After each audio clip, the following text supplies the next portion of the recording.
Olá, meus amigos, professor André Maia com vocês. Vamos dar continuidade às nossas discussões e conversas acerca da prova da OAB segunda fase, acerca de peças prático-profissionais.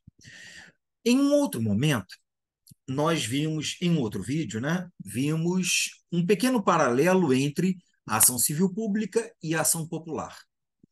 Acredito que o vídeo tenha sido interessante, tanto que resolvi criar este vídeo fazendo um pequeno paralelo entre ação civil pública e mandado de segurança coletiva, levando em consideração as mensagens que vocês mandaram nos comentários de alguns dos vídeos e mensagens que eu recebo nas redes sociais. Professor, pode falar sobre isso ou aquilo? Então, aqui fica uma sugestão para vocês que estão me ouvindo. Se tiverem alguma dúvida, curiosidade sobre algum tema relacionado ao estudo de vocês, relacionado com a prova de vocês, mande nos comentários, dê a sugestão. O trabalho aqui é ajudar você a conseguir o seu objetivo. Aprovação na sua prova, aprovação no seu exame, aprovação no seu concurso. Então, se você quiser o esclarecimento de algum tema, mande como sugestão. Porque aí, a partir disso, nós vamos organizar os horários, os materiais e trazer para vocês algum trabalho que possa ser relevante. Beleza? Muito bem. Ação civil pública e mandado de segurança coletiva. Vamos trabalhar com as petições iniciais. Quando é que cabe uma, quando é que cabe outra? Elas são próximas? Será que tem pontos comuns? Será que tem grandes diferenças? Pois é. A ação civil pública e o mandado de segurança coletiva vão nascer, primeiramente, daquele raciocínio lógico, daquele roteiro básico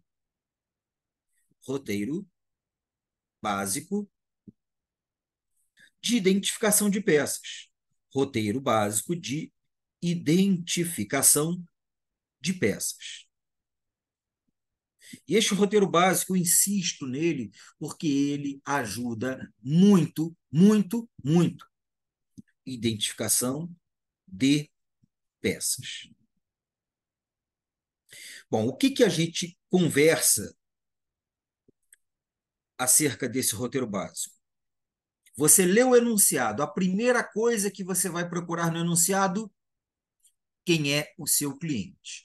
Regra geral, você vai olhar primeiro para a última linha do enunciado, para o último parágrafo do enunciado, quando diz assim: considere que José procura você em seu escritório para adotar a medida judicial cabível. A partir do exposto, considere que, ou a partir do exposto, a associação Alfa procurou você para tratar da defesa judicial de seus direitos. Isso. A última linha, o último parágrafo do enunciado, normalmente, trazem para nós o nosso cliente e muitas vezes já adiantam para nós qual é o tipo de peça, ou seja, se é uma petição inicial, se é uma resposta do réu, normalmente contestação, ou se é um recurso. O último parágrafo. Então, eu já estou trazendo esta sugestão para vocês. Comecem a leitura do enunciado da peça prática profissional pelo último parágrafo. Maravilha. Então, o que a gente faz no roteiro básico? Primeiramente, a gente identifica quem é o nosso cliente. Quem é o nosso cliente? O nosso cliente será, na nossa prova, uma pessoa física ou uma pessoa jurídica. Será o José ou será a empresa Delta? Vai ser alguém assim. Cliente identificado. Agora, o que o cliente quer? Ele foi ao meu escritório me procurando para quê? Qual o interesse do cliente? Interesse do cliente. E nós temos que identificar isto para que a gente consiga, se for petição inicial, para que a gente consiga, quem sabe, já eliminar algumas peças e já ficar com duas, três possíveis peças. Bom, o interesse do meu cliente ou será um interesse individual, o meu cliente quererá cuidar de si próprio, o objetivo dele é tratar de assuntos relacionados à sua própria pessoa. O José procura você em seu escritório para que você entre com uma ação de reparação de danos, uma ação indenizatória pelo procedimento comum, porque alguém causou um dano nele. Simples. Ele está cuidando da vida dele. Ou então, a pessoa jurídica X, a entidade Y, a empresa Alfa, a associação Delta, uma PJ destas, procura você em seu escritório para que você faça a defesa dela, pessoa jurídica, dela entidade, dela sujeito de direitos, porque ela sofreu, por exemplo, um dano moral, um dano à sua honra. Então você vai pleitear uma ação reparatória, uma ação de indenização pelo procedimento comum em favor da pessoa jurídica X. Então, clientes têm interesses individuais, é o normal. Mas pode acontecer que o seu cliente, na nossa segunda fase, demonstre um interesse que transborda a sua individualidade, um interesse transindividual, um interesse coletivo, lato sensu, coletivo, em sentido amplo. Agora, neste momento, José, ao me procurar, ele não quer cuidar da vida dele, de algo relacionado a ele. José, nesta segunda situação, em que falamos de interesse coletivo, José está preocupado com o prejuízo que o poder público está causando ao construir aquela ponte. Ele acha que aquilo é um gasto completamente super elevado, superestimado, muito além do custo normal de uma ponte. Ele pode questionar a moralidade daquele ato.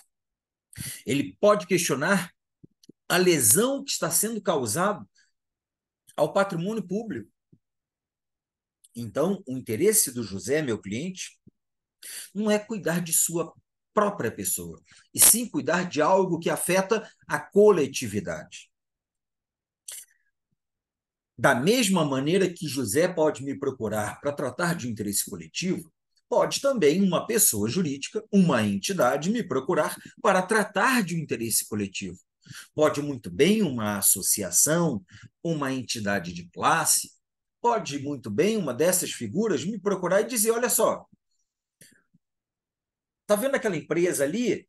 Ela está soltando produtos químicos no rio. E esses produtos químicos que estão sendo despejados no rio estão causando danos, prejuízos à fauna, à flora, aos moradores da margem do rio. Pode ser que esta entidade, esta pessoa jurídica, ao invés de cuidar de si própria, ela queira cuidar de uma coletividade. Então, reparem que nesta pequena análise, pessoas físicas ou pessoas jurídicas podem me procurar, demonstrando seus interesses, que podem ser individuais ou coletivos. Vou insistir em algo que eu já falei em outros vídeos gravados.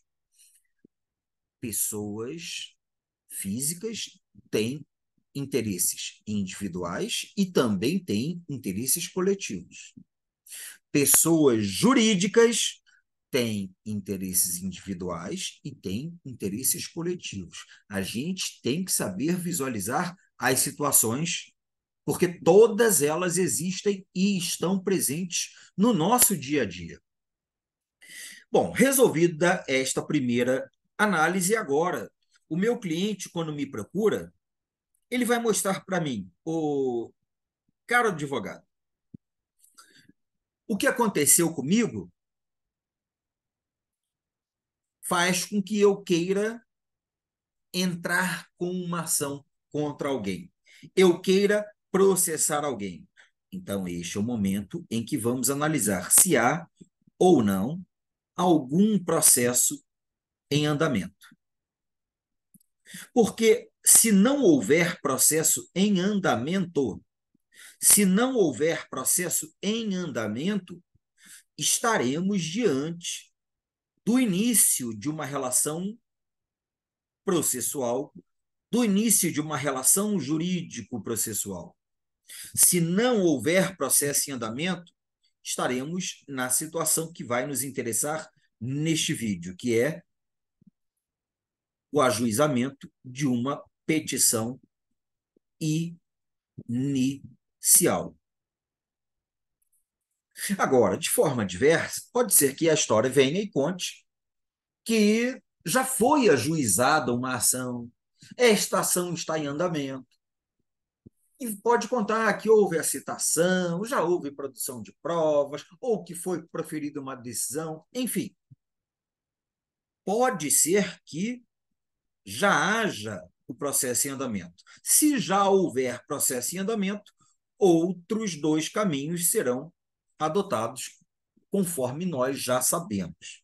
O que me interessa agora é trabalhar justamente esta petição aqui, uma vez que o meu cliente me procura, demonstra o seu interesse e até então não há processo em andamento e ele quer começar a discussão em juízo.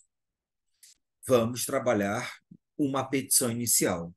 Mas a petição inicial, como já apresentado aqui no início da nossa conversa, ela será uma petição inicial de uma ação civil pública ou será uma petição inicial de mandado de segurança coletiva. E qual é o fundamento normativo para estas duas ações constitucionais? Fundamento normativo para estas duas ações constitucionais. Nossa, professor, a ACP é uma ação constitucional? Sim, é. Ela não está prevista na Constituição? É, está. Mas ela não está no artigo 5º. Aí eu vou dizer, mas ela está na Constituição. E quando você investiga a Constituição, lá no artigo 129, inciso 3º, você vê que a ACP está lá, bonitinha. A ACP 129, inciso 3º. E o artigo 129, inciso 3º, quando combinado com o parágrafo 1º da Constituição, traz para nós a possibilidade de alguém ajuizar esta ação civil pública, que aparentemente é de legitimidade só do Ministério Público, mas nós sabemos que outras pessoas podem, na forma da lei, propor a mesma ação. E a ação civil pública foi regulamentada pela Lei 7347 de 85, que nós apelidamos, para fins práticos aqui, de Lei da Ação Civil Pública, LACP, LACP. E o mandado de segurança coletiva? Também ação constitucional. O mandado de segurança coletiva tem previsão lá no artigo 5º da Constituição da República, artigo 5º, inciso 69 e inciso 70. 69 também, André? Sim. Ora, o mandado de segurança coletivo é um mandado de segurança. E se é um mandado de segurança, tem o mesmo fundamento. Quando você repara o inciso 70, você vê que ali só fala sobre os legitimados. Na verdade, a gente enxerga o cabimento do MS em geral, seja ele individual, seja ele coletivo, aqui no 69. Então, por favor, sempre na hora da prova que você for colocar o cabimento do MSC, coloque estes dois incisos, por favor. Aí, se a banca não pontuar, sem problema, você fez a sua parte. Mas o mandado de segurança coletiva, além da previsão constitucional, está lá na Lei 12.016 de 2009, que é a nossa conhecida Lei do Mandado de Segurança, LMS, para fins práticos. Aqui está o paralelo entre o fundamento normativo da ação civil pública e o fundamento normativo do mandado de segurança coletiva. Aí alguns vão querer saber, mas professor, elas são muito parecidas. Sim, concordo com você. E são parecidas por quê? Devolvo a pergunta para você. Elas são parecidas porque elas se voltam para a coletividade. Concordo, perfeito. Elas se voltam para a coletividade. Mas pergunto para você, que coletividade? Será que a coletividade tem a mesma ideia? Será que a coletividade é a mesma? Porque há coletividades e coletividades.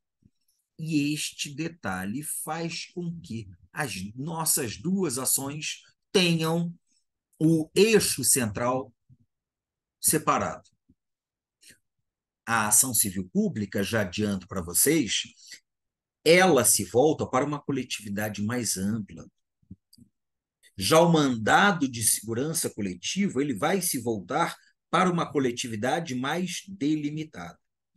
Então é isto que eu vou contar para vocês aqui neste próximo tópico, que é o nosso paralelo, o nosso tópico do cabimento.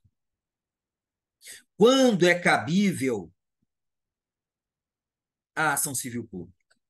Quando é cabível o mandado de segurança coletivo? Para que é cabível a ação civil pública? Para que é cabível o mandado de segurança coletivo? A ação civil pública, você sabe muito bem, porque nós já conversamos em outro vídeo, que foi o vídeo do paralelo entre a ACP e a ação popular. A ação civil pública, ela vai se prestar para condenar alguém a condenar alguém a reparar danos. Reparar danos morais e ou patrimoniais causados a interesses difusos e coletivos. O objetivo da ACP: condenar alguém a que repare.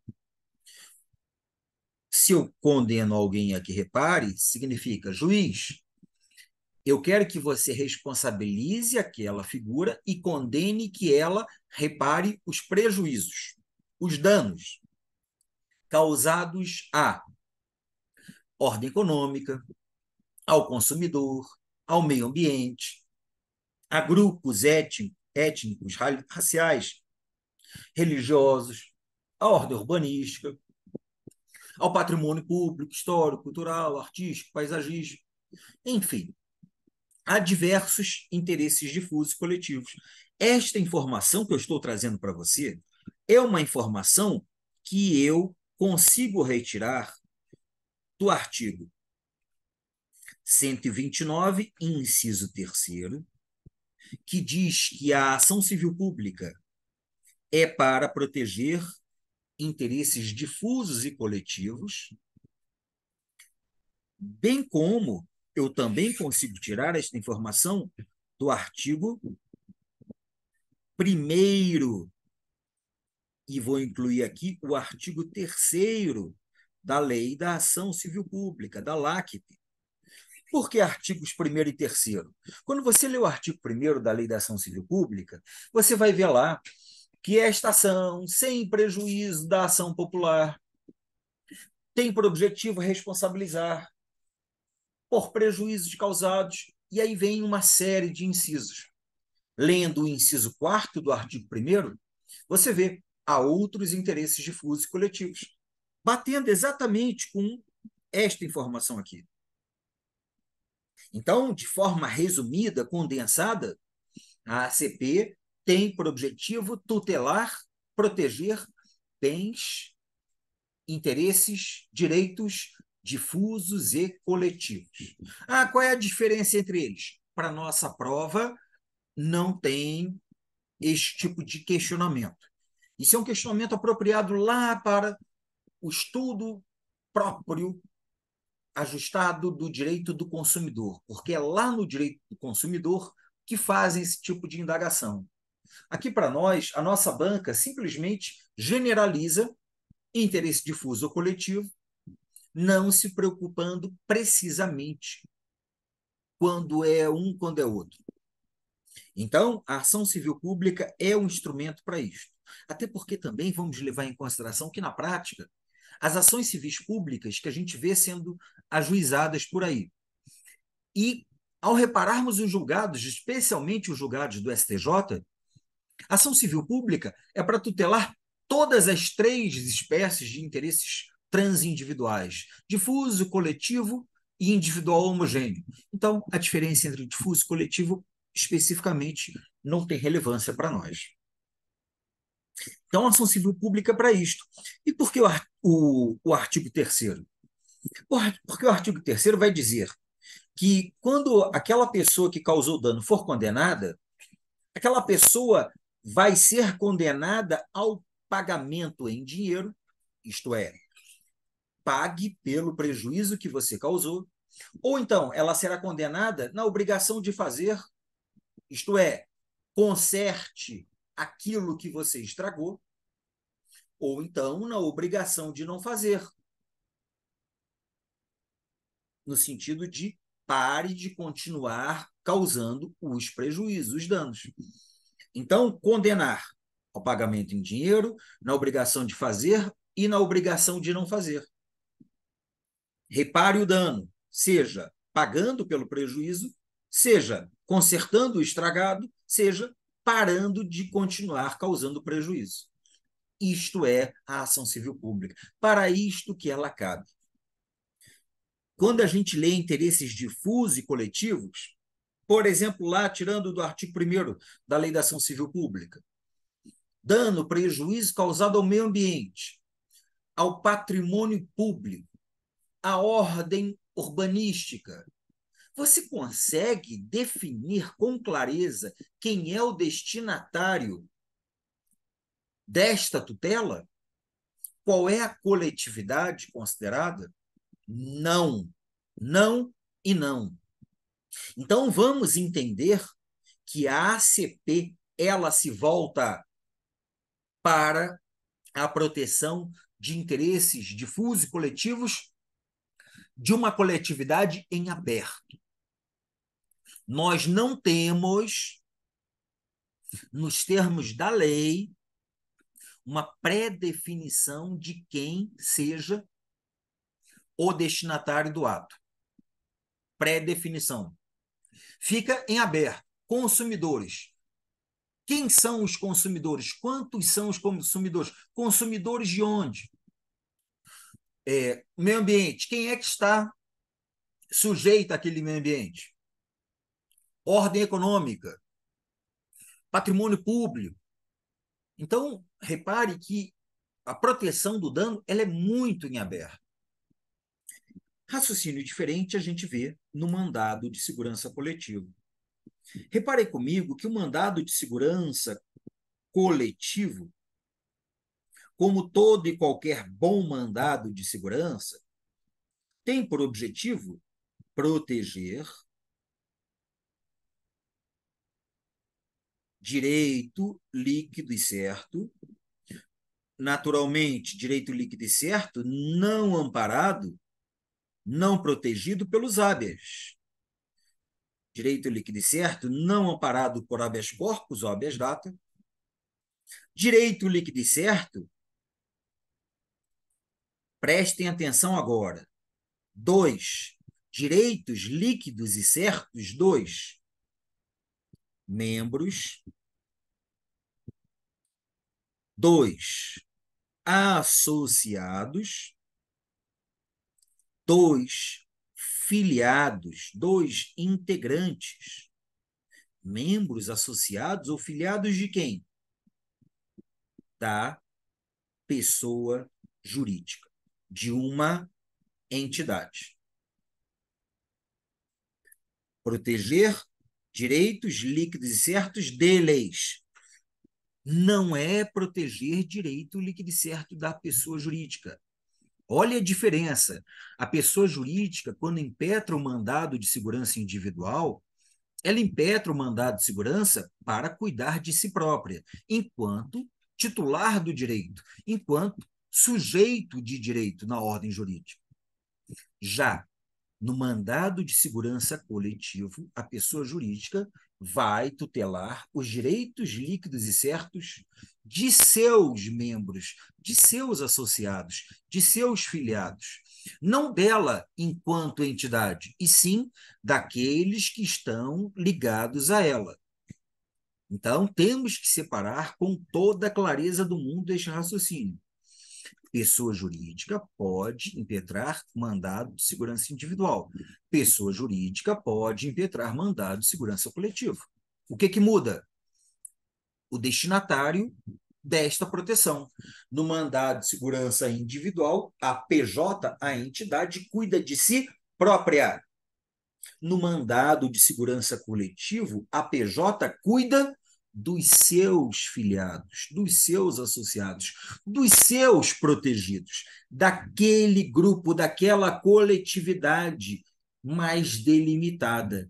Enquanto que a coletividade na ACP é uma coletividade mais aberta, aqui no mandado de segurança coletivo, a coletividade é delimitada. Delimitada a quem? A quem faz parte da pessoa jurídica, a quem estabeleceu um vínculo com a pessoa jurídica, membros, associados, filiados.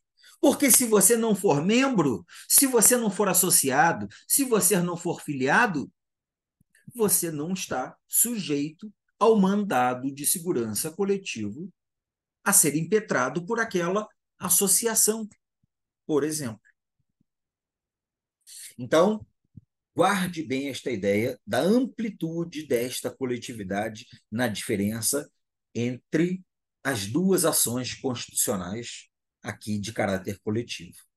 Vamos lembrar que, como todo e qualquer mandado de segurança, o pedido nesta proteção é, em se tratando de mandado de segurança coletivo, o pedido é de anulação do ato coator. Um ato coator que viola o direito líquido e certo. Um ato coator que prejudica direito líquido e certo. Um ato ilegal ou abusivo que é violador do direito líquido e certo do membro, do associado e do filiado da pessoa jurídica. Então, o mandado de segurança coletivo, como todo e qualquer mandado de segurança repressivo, tem por objetivo anular o ato coator. Sem mistério? Sem mistério. Qual é o fundamento normativo disto aqui? Vamos dizer que isto aqui está no artigo 5º, incisos 69 e 70 da Constituição, porque os dois falam o que eu coloquei em vermelho aqui em cima, bem como isto também está no artigo 1º e 21, 1º e 21 da Lei do mandado de segurança. Beleza? Muita atenção a este quadro, a esta diferença, porque esta diferença que eu mencionei daqui para cá é essencial. Ah, um pequeno detalhe. Eu estou falando de cabimento, só um complemento em relação ao raciocínio do mandado de segurança coletiva. Vou fazer esse complemento aqui na página de baixo. O mandado de segurança coletivo, nós não podemos esquecer que, como qualquer mandado de segurança, ele vai exigir um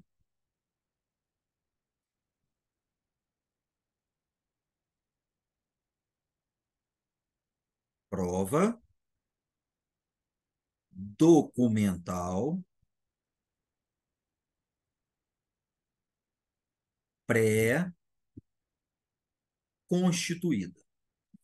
Mandado de segurança exige que você junte na petição, anexe à sua petição esta prova documental. O documento que comprova a violação do direito líquido e certo do seu cliente tem que estar anexado. É condição obrigatória no mandado de segurança, em qualquer mandado de segurança. Ora, se a prova já é pré-constituída, é porque não constituiremos depois. Ela é pré. Você tem ela antes de procuração e vai juntar este documento comprovando a sua alegação. Se a prova já está pré-constituída, isto vale dizer, não cabe pedido de produção de provas. Por que eu vou pedido de produção? Por que eu vou pedir produção de prova se a prova já está lá? Então, não cabe pedido de produção de provas. Não cabe o que vez por outra aparece nas nossas provas, dilação probatória. É outra terminologia usual. Não cabe dilação probatória. Não cabe. Não cabe. Por favor, se a prova disser para você, agora eu vou generalizar para os mandados de segurança em geral. Se a prova disser para você, considere a necessidade de dilação probatória, o mandado de segurança está descartado. De novo, considere a necessidade de produzir provas, o mandado de segurança está descartado. O que eu vou fazer então, professor? Depende do caso concreto, depende de quem é o seu cliente. Como eu disse, estou generalizando para mandados de segurança. Mandado de segurança não permite este pedido de produção de provas. Não adianta insistir. Óbvio, se você coloca o pedido na petição, até hoje, a nossa banca não despontuou ninguém. Ela simplesmente não vai considerar como ponto. Até porque não será critério de pontuação. Mas, se você faz um MS quando a questão diz que é necessária, considere a necessidade de produzir provas, ali, de fato, você vai errar a peça e, uma vez errada a peça, zero na sua prova. Então, cuidado com esse destaque para o mandado de segurança coletivo. E ainda, mandado de segurança coletivo, como todo e qualquer mandado de segurança, se for repressivo, se já tiver sido praticado o ato coator, sendo repressivo posterior ao ato, este MS devemos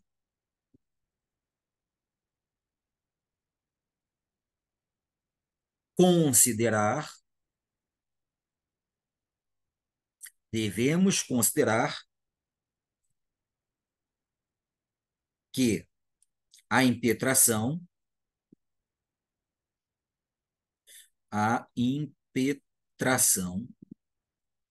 do MS deve ocorrer dentro do prazo decadencial, prazo de decadência, prazo de caducidade, prazo decadencial de 120 dias, a contar da ciência do ato coator. Esta informação tem por base o artigo 23 da Lei do Mandado de Segurança e a súmula 632 do Supremo Tribunal Federal, que diz que é constitucional a previsão legal de prazo decadencial para a impetração de um mandado de segurança. Por que esse destaque aqui em relação a este prazo? Porque na ação civil pública, neste aspecto aqui, a ação civil pública tem outro prazo. Ação civil pública.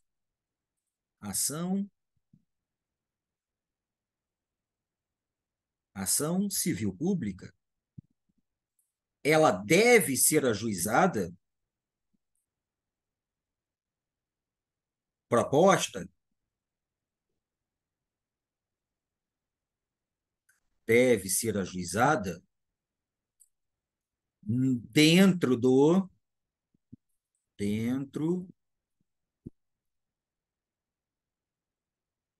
deve ser ajuizada dentro do prazo prescricional de 5 anos, conforme nós vimos naquele vídeo que eu faço um paralelo entre a ação civil pública e a ação popular.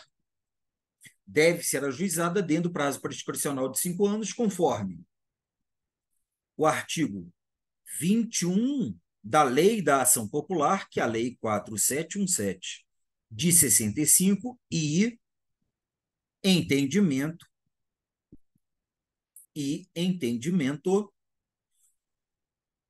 do Superior Tribunal de Justiça. Porque é o STJ quem nos informa que o prazo de 5 anos lá da ação popular é aplicado à ação civil pública. É o STJ que traz o prazo de 5 anos que está lá e aplica aqui. Você vai reparar que a Lei 7347 de 85, a lei da ACP, não prevê prazo para o ajuizamento dessa ação. Então, o STJ fez este favor para nós.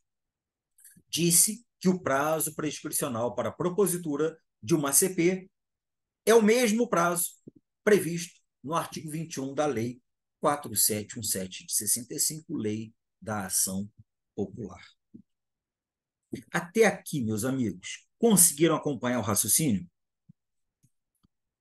Se sim, aproveita que eu estou passando esta imagem aqui e dá um like, dá um joinha aí no nosso vídeo no YouTube para que a gente faça com que o YouTube entenda que o trabalho está sendo produtivo, que o trabalho está ajudando e o YouTube consiga divulgar este trabalho para que alcance mais e mais pessoas. Beleza? Muito bem. Após o seu joinha aí, seu like, vamos ver o último paralelo que eu tenho para vocês, que é quem é que pode propor, ajuizar ou impetrar, conforme o caso, essas nossas duas ações constitucionais. Então, legitimação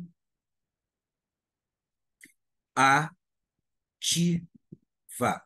E quando eu falo de legitimação ativa, eu estou falando, em se tratando de petição inicial, quem é o autor da petição inicial, e se é o autor da petição inicial, é o meu cliente.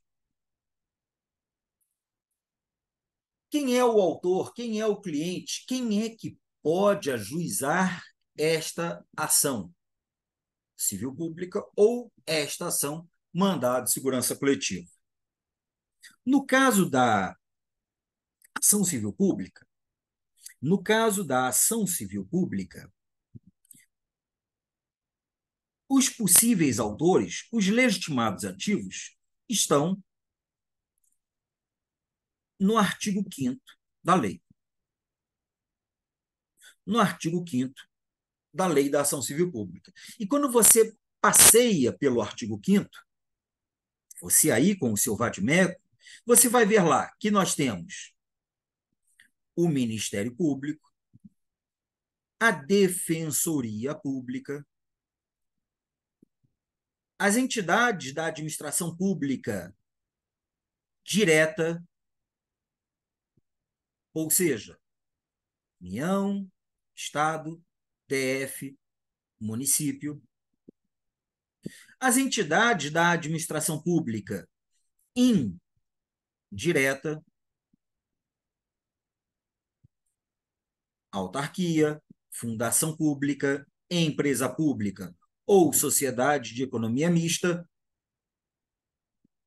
E ainda, olha quem vai aparecer, o nosso provável e potencial cliente, que é uma associação. Associação. É óbvio que o Ministério Público, nós sabemos muito bem que é um órgão constitucional. A Defensoria Pública, idem, outro órgão constitucional. Dois órgãos que têm funções institucionais super relevantes na ordem jurídica. Dois órgãos que terão o seu corpo de agentes públicos competentes para atuar em nome da instituição. Então, na nossa prova, não vem o Ministério Público nos contratar, nem a Defensoria Pública nos contratar. Porque quem vai ajuizar a ação pelo Ministério Público é um membro do Ministério Público, seja ele promotor ou procurador.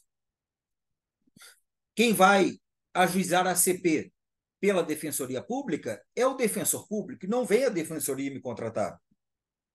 Tanto no Ministério Público quanto a Defensoria, os promotores, procuradores e defensores públicos são concursados.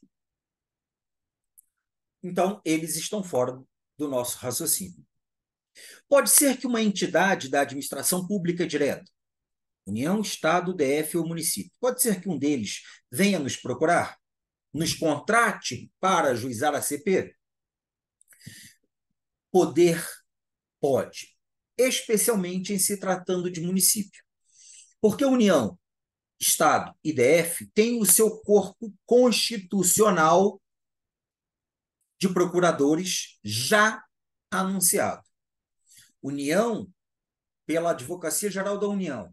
Os estados, pela Procuradoria-Geral do Estado. O DF, pela Procuradoria-Geral do Distrito Federal, eles têm os seus advogados públicos concursados. Mas os municípios, por não terem uma previsão constitucional de órgão de procuradoria para a defesa dos interesses do município, fica em aberto a possibilidade de algum município, hipotético município, normalmente um município pequeno que não tem quadro próprio de procuradores, pode ser que o município contrate você para ajuizar uma ACP em nome dele. Mas não é o lógico na nossa prova. O mesmo raciocínio para a administração pública indireta. Pode ser que uma autarquia, uma fundação pública, uma empresa pública ou uma sociedade de economia mista contrate você. Pode ser, para que ajuize uma CP em nome deles.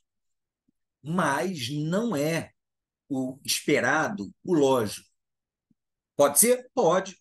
Na forma da lei, na forma prevista na legislação apropriada para contratações, aí é a lei de licitações, pode ser que eles contratem.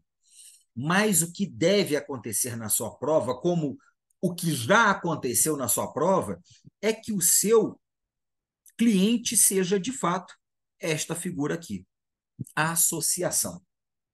E esta associação merece toda a nossa atenção, porque esta associação tem que cumprir os requisitos deste mesmo artigo 5º da Lei da Ação Civil Pública, inciso 5º, alíneas A e B. E quando você passeia por esta norma, você vê lá que esta associação tem que cumprir 2 requisitos. Que requisitos? 1, ter a pré-constituição ânua, a pré-constituição de pelo menos 1 ano. Ela tem que estar regularmente constituída na forma da lei civil, isto é, conforme o artigo 45 do Código Civil, constituída regularmente com a inscrição do ato constitutivo no cartório competente, ela tem que já estar existente há pelo menos 1 ano. Ter a pré-constituição há pelo menos 1 ano. E o segundo requisito, e requisito que tem que funcionar concomitantemente, o segundo requisito é ter finalidades institucionais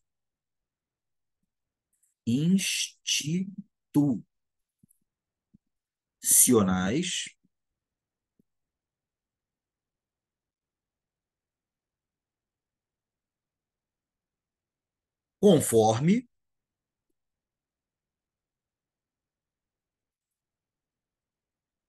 previsto na lei, conforme a LACP. Porque o próprio artigo 5º, inciso 5º, a linha B, vai dizer finalidades institucionais voltadas para, aí vai trazer bens, interesses difusos e coletivos, de uma forma descrita aí. Meio ambiente, consumidor, ordem isso, ordem aquilo, grupos étnicos, raciais. Então, estes 2 requisitos têm que coexistir. E como é que eu vou mostrar para o juiz? E na hora da prova, vou mostrar para o meu examinador que estes documentos, que esta entidade cumpre estes requisitos. Como é que eu vou mostrar? Anexando o ato constitutivo. Anexando o ato constitutivo. O estatuto da pessoa jurídica. O estatuto da entidade. O estatuto da associação. Ato constitutivo. Porque é lá no ato constitutivo que eu vou ver há quanto tempo ela já está constituída. E será que lá no ato constitutivo as finalidades institucionais dela, que já vêm descritas lá, estão em conformidade com a lei? Estão voltadas para aqueles interesses difusos e coletivos? Então, eu tenho que anexar o ato constitutivo como um documento importante. Tenho que, eu não tenho opção, tenho que, ato constitutivo ou estatuto. Beleza? Aqui estão, na forma da lei, os legitimados para a propositura de uma ação civil pública. Vou fazer uma pergunta para vocês, provocando a sua memória, para você que já estudou, ou provocando o seu raciocínio para quem está estudando ainda. E se por acaso a questão vem e conta que a associação não tem esta pré-constituição mínima de um ano? Porque pode acontecer de a prova dizer: considere que a associação que está regularmente constituída há 8 meses procura você em seu escritório para que você adote medida cabível na defesa dos interesses dos moradores da cidade. Repare, uma associação na defesa dos moradores da cidade. Então, deixei em aberto. Né? Esses moradores têm algum vínculo com a associação? Não, não tem. Pô. Associação é associação, morador é morador. Morador não é associado. Então, não estamos diante de um grupo com alguma ligação àquela associação. Do jeito que a prova traz, só poderá ser a ação civil pública. Mas nós temos que saber que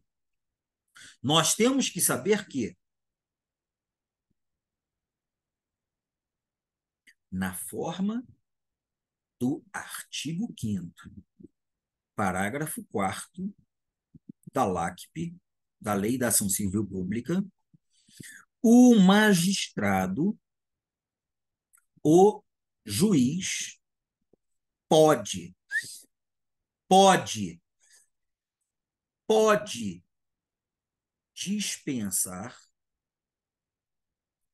a pré-constituição ânua.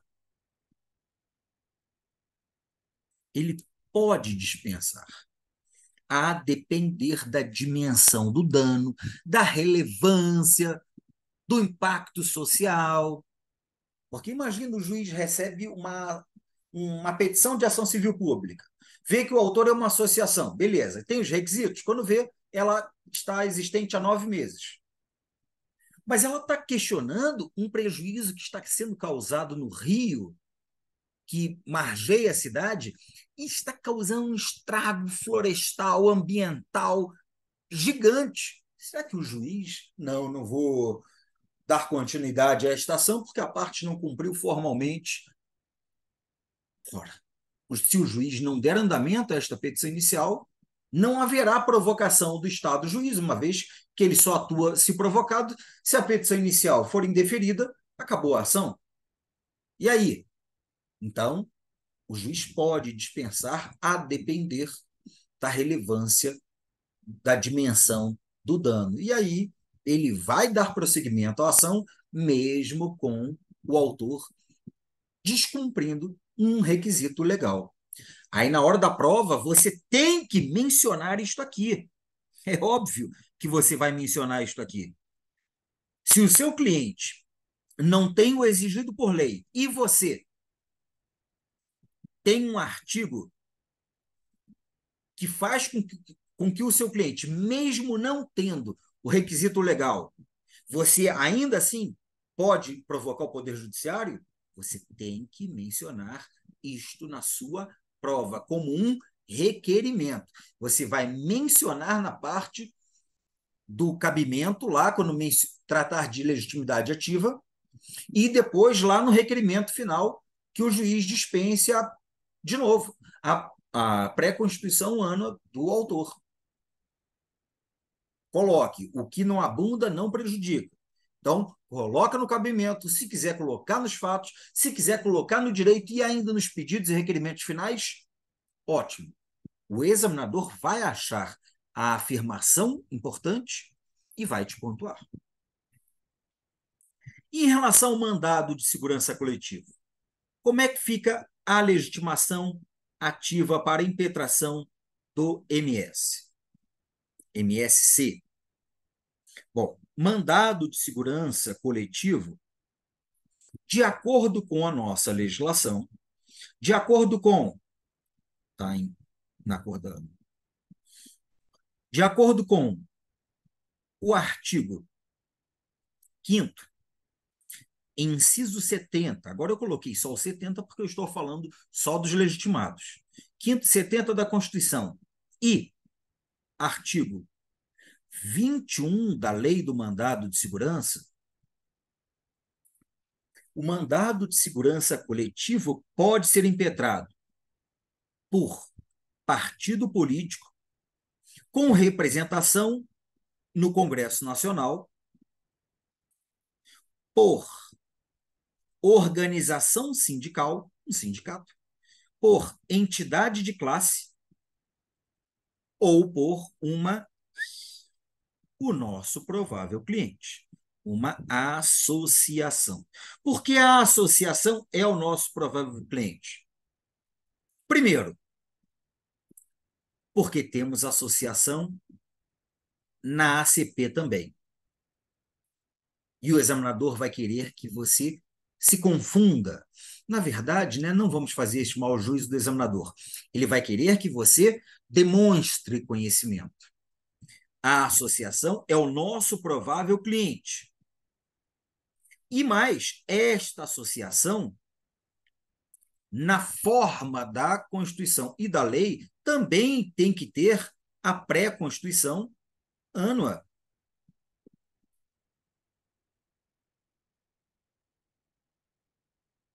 Repare que esta pré-constituição ânua é apenas para a associação.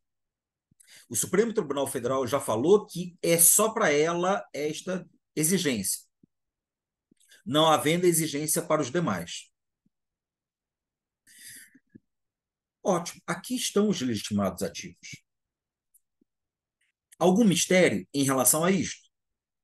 Imagino que não. Imagino que não.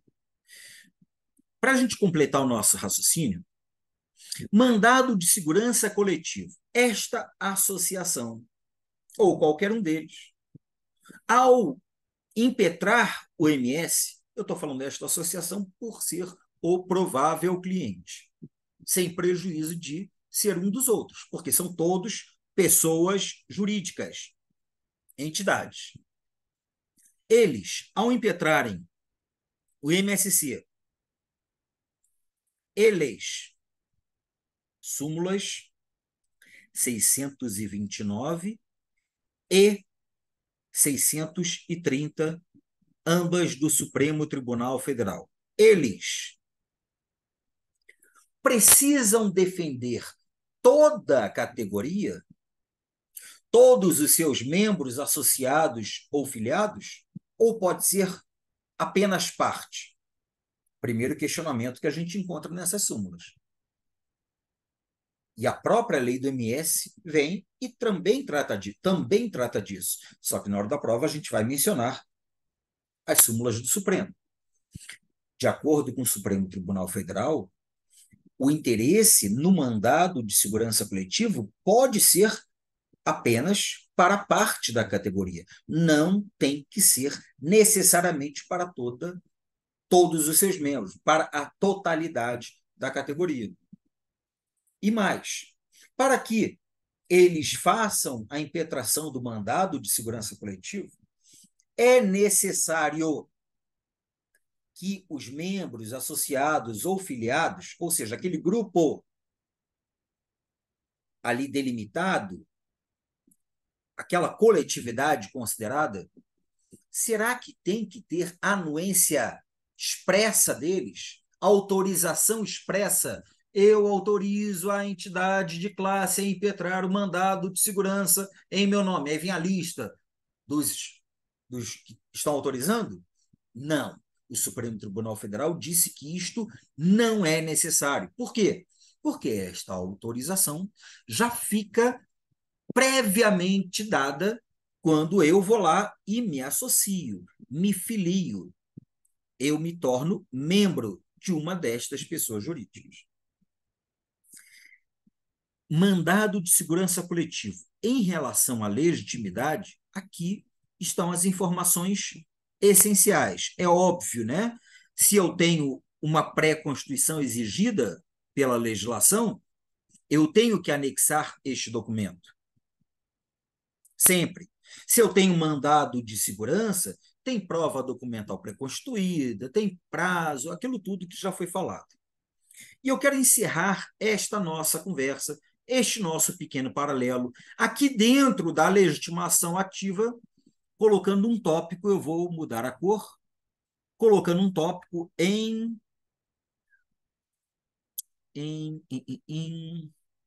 pode ser aqui, para ficar a cor bem diferente, em verde.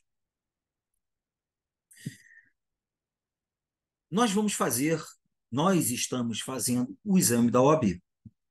E quando eu faço o exame da OAB, analisando as provas, no histórico do exame da OAB, a gente já viu a própria OAB,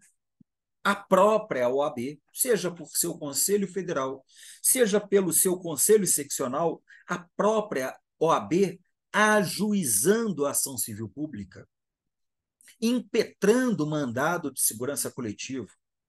Então, poderia a OAB contratar você para isto? Poderia. É normal? Não é normal. Mas eu quero ressaltar isto para você, porque isto já foi cobrado, quando o exame da OAB era um exame por estados, por seccionais. Isto já foi questionado. Então, eu vou trazer aqui em verde este destaque, OBS. E você lembra disso do seu estudo de primeira fase, eu tenho certeza de que você lembra. O OBS é: a OAB pode ajuizar uma ACP, bem como pode impetrar um mandado de segurança coletivo. Da mesma maneira que ela pode, para quem estuda para a segunda fase constitucional, segunda fase civil ou segunda fase tributário, da mesma maneira que ela pode também entrar com uma ação direta de inconstitucionalidade. Conselho Federal da OAB, não é? Pode. Também poderá, para você que estuda para estas fases que eu mencionei, pode a OAB entrar com um mandado de injunção? Sim, pode. A OAB tem legitimidade também para a ação civil pública e para o mandado de segurança coletiva. E o fundamento disto está no já conhecido Estatuto da OAB. Então, quando você olha o artigo 54 do Estatuto da OAB, no seu inciso 14, é OAB, a lei do estatuto que traduz o Estatuto da OAB, o número de cor aqui eu não sei, só sei que é o Estatuto da OAB, ela prevê aqui, artigo 54, inciso 14, pode o Conselho Federal ajuizar, é competência do Conselho Federal da OAB. Da mesma maneira, o Conselho Seccional da OAB também pode mover essas duas ações nos termos do artigo 105, inciso 5º do Regulamento Geral da OAB. Nossa, professor, isto pode acontecer? Provável não é. Poder pode. Lógico não é. Mas é importante que nós saibamos esta possibilidade de uma ACP ajuizada pelo Conselho Federal da OAB ou pelo Conselho Seccional da OAB, ou um MSC ajuizado pelo Conselho Federal da OAB ou impetrado, MSC, impetrado pelo Conselho Federal da OAB ou pelo Conselho Seccional da OAB, na forma do Estatuto e do Regulamento Geral. Meus queridos amigos, muito obrigado pela atenção.